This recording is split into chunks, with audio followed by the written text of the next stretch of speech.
Greetings everyone. Today we will discuss object-oriented programming in Scala. This is our 12th lecture and we will talk about classes and objects.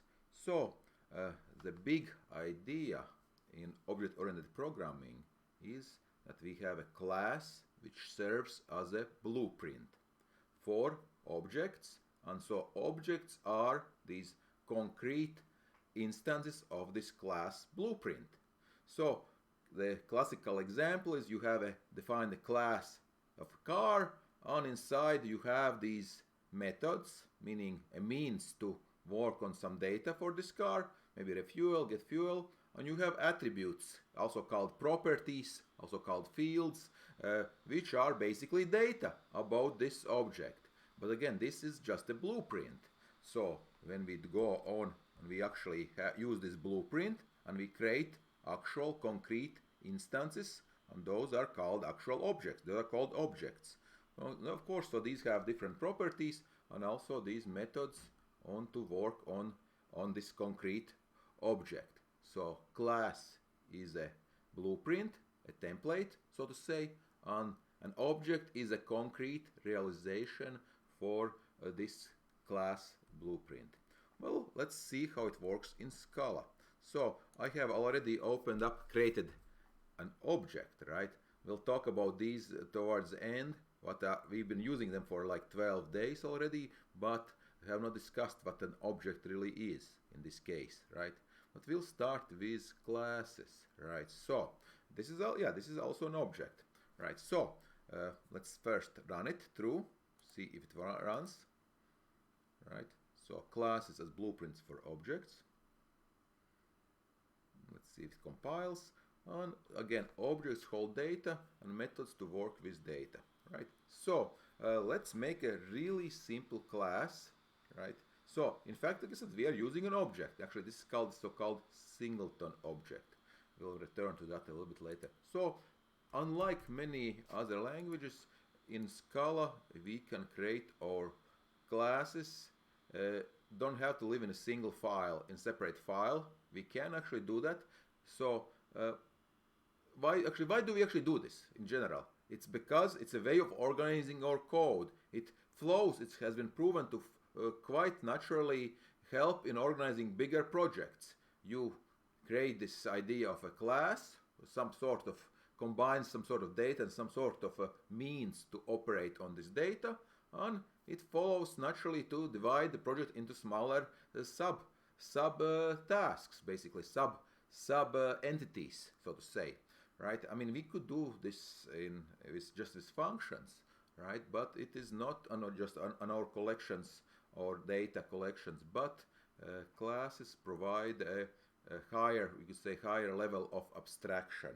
Okay, so let's make a really simple class. I'll make it really, I'm not going to use cars, I'll use houses as example. So really plain house, right? Plain house or plain house. So that is the absolute minimum you really in Scala. That's absolute minimum.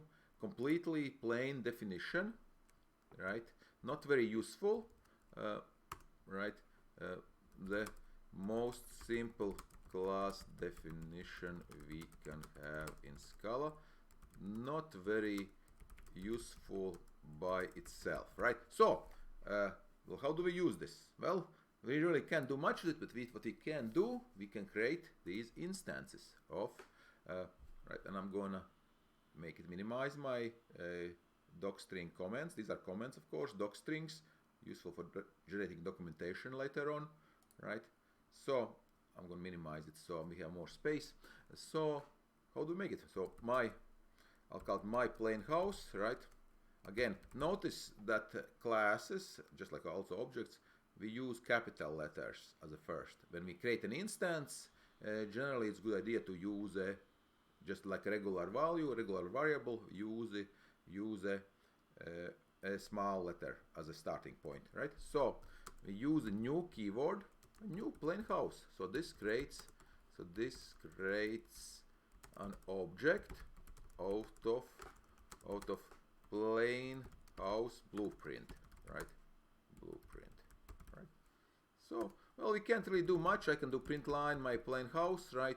And I can see where it lives in my memory, but it's really not very useful, right? Because, well, I don't have anything to do with it. I don't have any data inside it, and I don't have any methods inside this, right? So let's run it. We probably have a memory address, right? It just says it holds, right? There's some memory address, and I have it there. What I can do is, of course, I can create another plain house,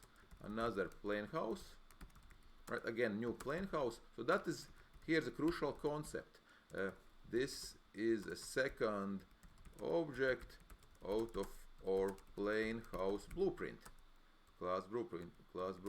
Again, so when I say blueprint, of course, again, just one of the most common analogies, right? You can say template or some other, basically provides again a rough, not rough, just basically just provides what is going to be the object is going to be all about, right? So we create another instance, creates a second instance, creates an object instance.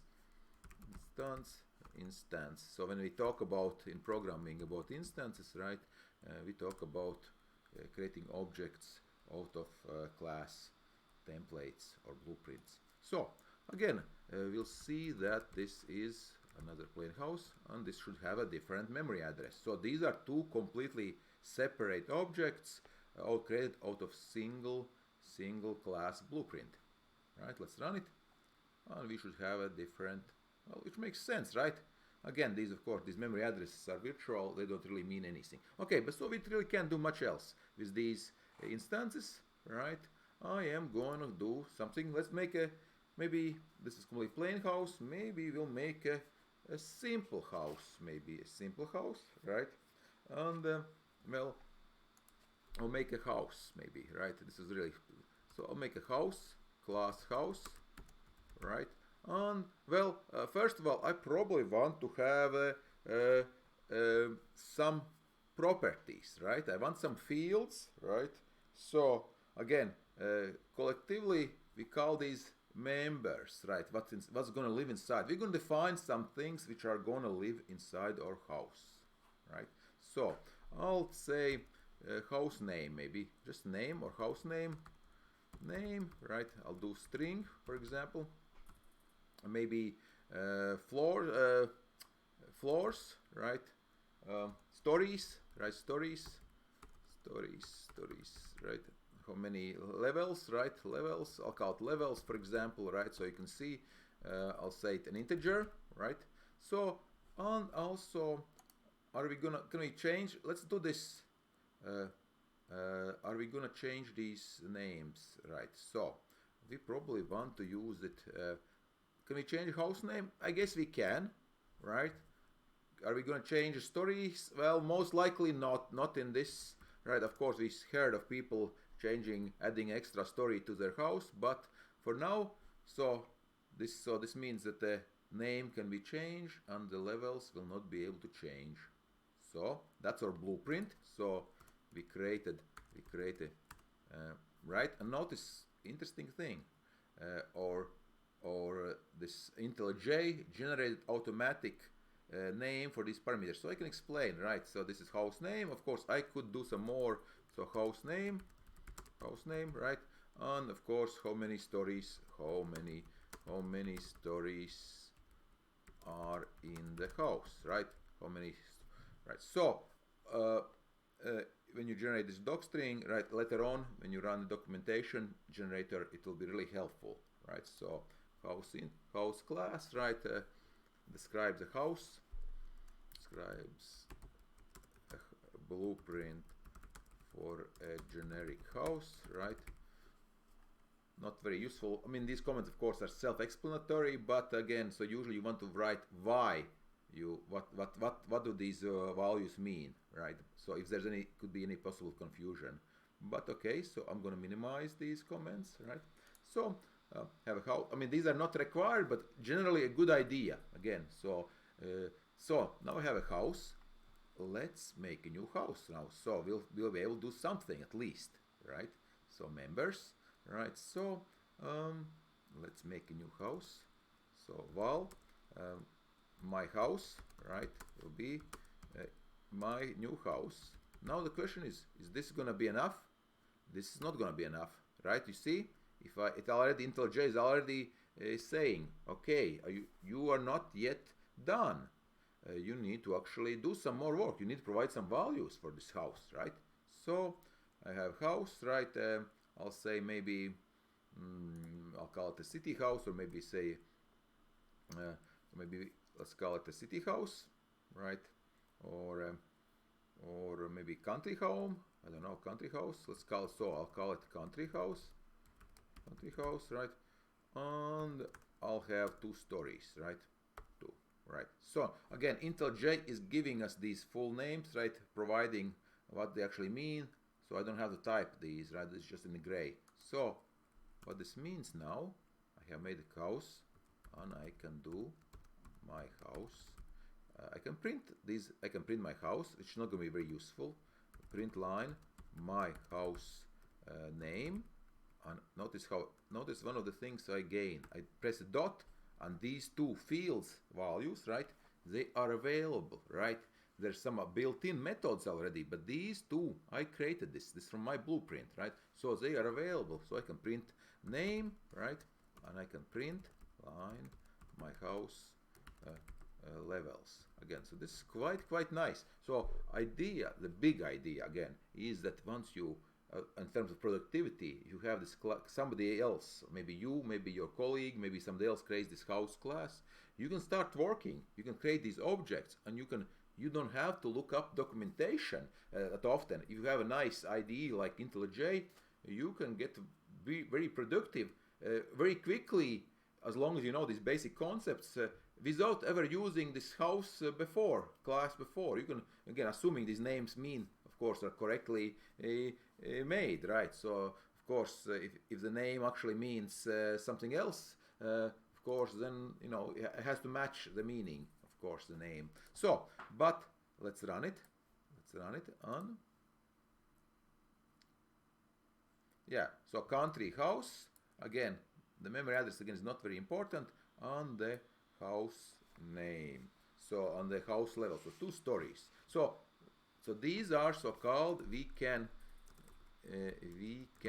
get values, fields, data, right, out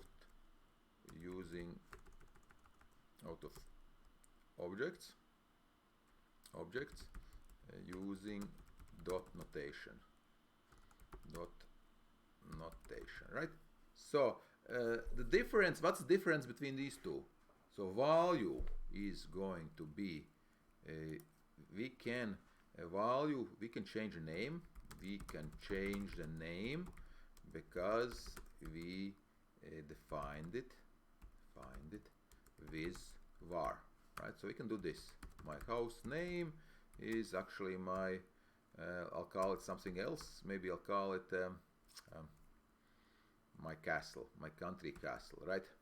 My country castle, right? So of course and of course it will print, right? I can print line, my house name, right? So let's see what happens. And as you can see, I have changed. So I can use also, I can set, right, and get, right? So these are so-called getters, setters. I can set properties, fields, right? I can set fields where if they were defined in the blueprint with var, right? So they are mutable, right? I mean, I can change the values, right? So quite useful, right? So with var, so we define the specific types, right? And again, so it's not required to use any, but usually, of course, you will want to use something, and we would like to provide some. Maybe let's do some more information. Maybe what else can we do? Right, so we can create now. We can create these houses. Let's create some methods. So I will make here I'll make the block for the class blueprint. This will be our constructor block, right? Basically a construction block. Constructor block, meaning it will run when an object is created from this class blueprint, right? So, for example, right, I can say, okay, I can do this print line starting construction, right? So what will happen now, right? Let's see here, right? Let's see when we make these levels, right? When we make this my house, it will print here. Let's test. See, starting construction. So notice, of course, by now you might have noticed that this is what we are doing here as well, right? We've been doing this as also all the time, right? So in fact, yeah, so we create this object, right? Actually, and we are running basically some on a first time of creation, right? We actually run these automatically, these function calls, these initializations, they all happen, right, in this object. So here again, so I wrote instructions for doing something when you create a new house, because I can create, of course, have another house, right? Well, another house, right? It will be new house, and I'll say city house, right? And I'll say maybe 5 levels, right? So you'll see that this part here, you see, starting construction, right? It runs twice because I create 2 objects, another object. So I create another object out of house class blueprint, right? So so this construction, so basically we put we inside the constructor, right? In other languages you have to define this constructor. It's a little bit different in Scala than in Java or some other languages where you have to specifically say, okay, it's the constructor. Again, Scala makes things actually easier, right? You don't have to write many things, it's much less writing, right? If you ever taken some other classes, you would see that it's much less verbose. Quite nice actually in this regard. So we put the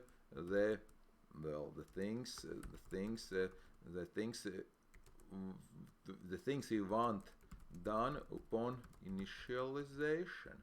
So for example, what we could do is we could add some other initialization, right? So for example, I could create some more variables. Maybe I could say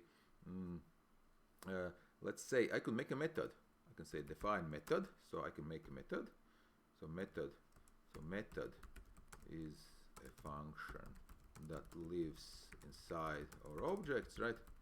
Inside our object, right? So here, right?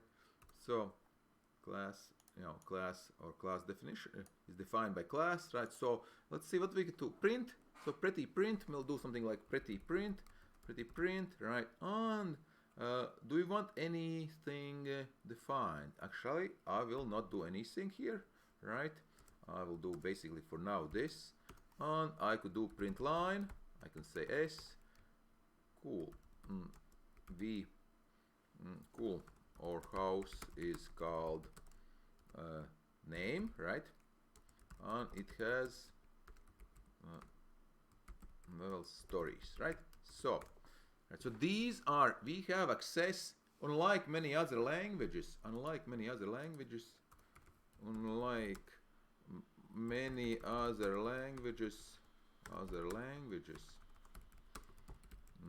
we do not need to use this or self. We have to access our internal data, right?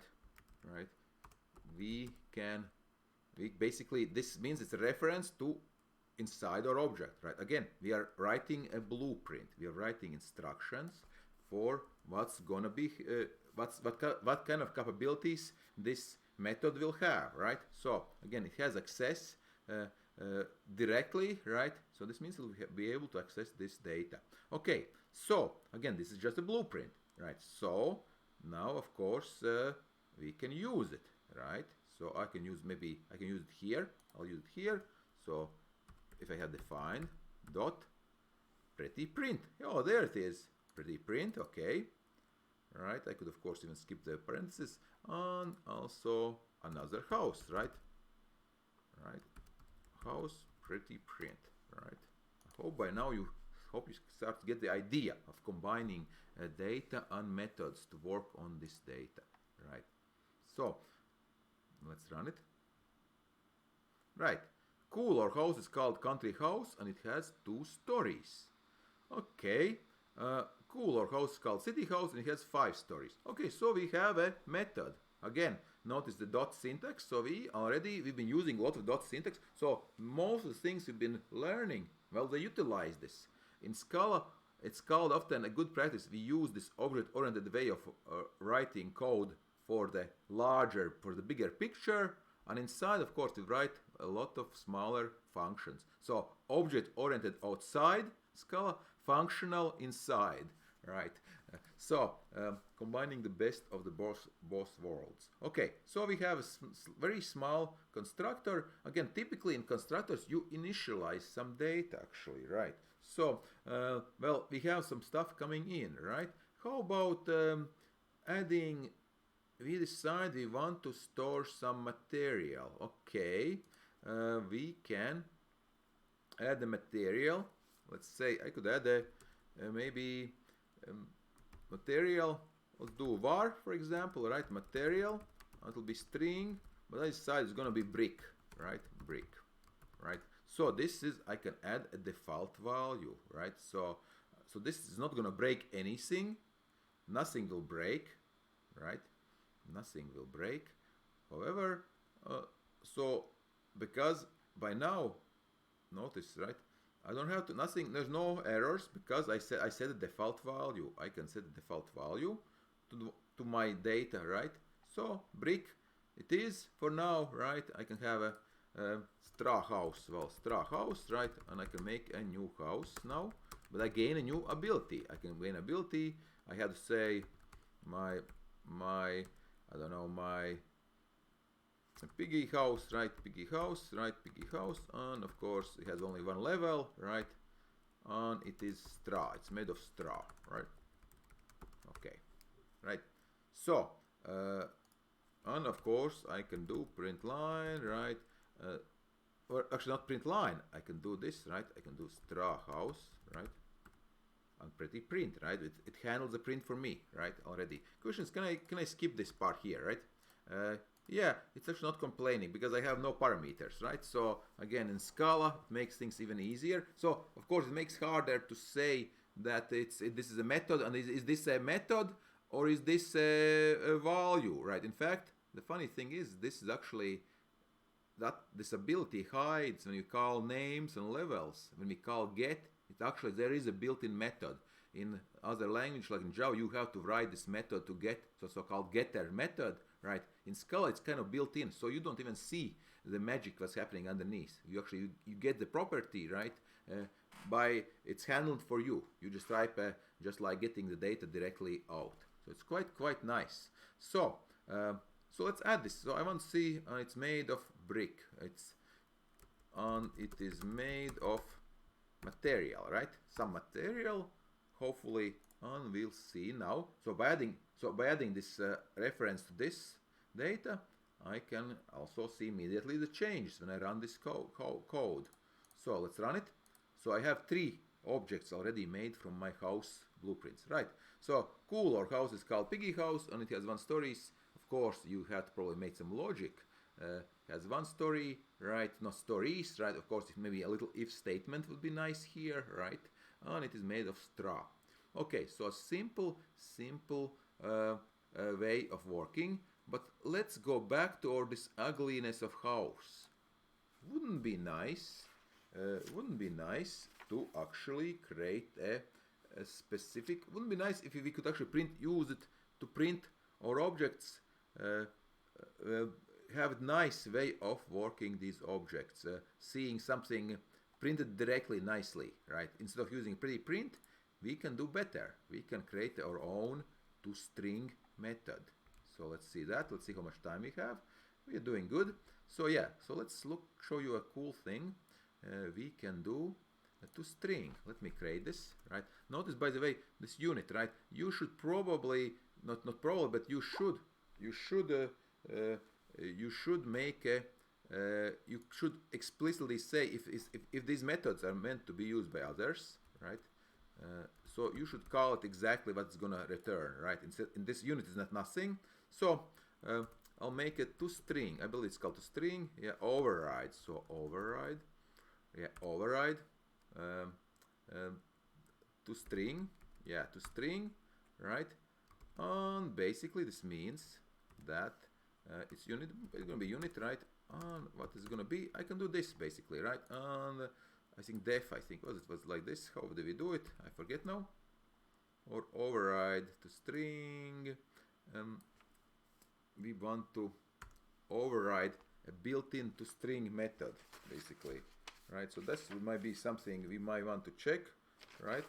So let me see if I can find it, how it was done. And basically the idea is that we can have something prettily printed. I'll have to check what I did before. Let's go back to my previous project, and I have pretty prints somewhere on print secrets. I had it somewhere here. Print secrets. Here's my nice little pretty print. Well, we have some other things I can't find now. Private over. Okay, here. Yeah, here's the syntax. I want to find the syntax. Override to string. Right, like this. Yeah. Okay, there it is. So right, that's the problem. Yeah, the problem was a unit. It's not a unit. So the syntax is like this. So override. So meaning we can change the default functionality of what we get when we try to print, print our objects, right? Right, from this class, create from this class, create from this class. So the idea is you add an override, right? So this is a build. So to string is specific, right? We can't choose another name, right? That's a specific. This is we choose that to string is something specific. So I decide. So I can do this. Oh, neat, right? Neat, right? So I can basically say tab, right? Neat, right? Neat. Or house, right? And so basically this will be well, hopefully more useful than what we are getting before this house. So this will be changed. So when I add this, right, we override already existing. So we override, in other words, we override already existing definition, right? So there are many. There's some more usually again. So this is done for convenience, of course. This is not required, but can be done for convenience, right? So by definition, place this definition, and let's see how this works, right? So we override, right? So let's run it, and it should change now. You see, neat or house, right? So neat, and of course I can add it here too, right? I can add it. So now again I can do my straw house, print line, straw house, right? And it will give you, so this will give you string as before, because that was a requirement. There was a requirement, right? This is requirement to string. Well, obviously it has to return a string of some sort. Okay, so we have made it to return a string, right? Okay, so that should be serve as a good introduction of providing some idea what we can do with class blueprints and how we can then create objects from this. Afterwards, in the second part of this lecture, we'll talk about private and public values and methods, and see also maybe we'll briefly cover some ideas about inheritance, which is probably the most slightly more complex concept. Okay, and let's see. So again, if you look at structure, notice this, right? So before we go, you see here you have a nice way of organizing. You can see, we click on a structure, again, most good IDEs, of course, IntelliJ is the best in this regard for Scala. You can see your fields, right?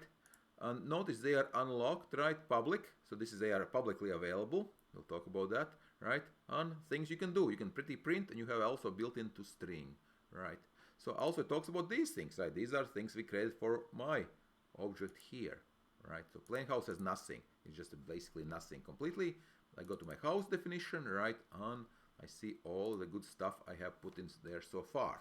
But we'll add some more data and more methods, more fields and more methods in a second part. Thank you, and we'll continue. I'll commit it, of course, as before. Target. So again, it's available to commit and push, and it's day 12. Object classes, objects and classes. One warning. What's the warning? I probably did not provide some. What's the warning? Let's check. Empty parent. Yeah, of course. Yeah, it's not considered the empty parent method. Access as parameterless, right? So yeah, they'll pushed anyways. Generally, of course, we want to not ignore all warnings, and we are done. Right. So, thank you.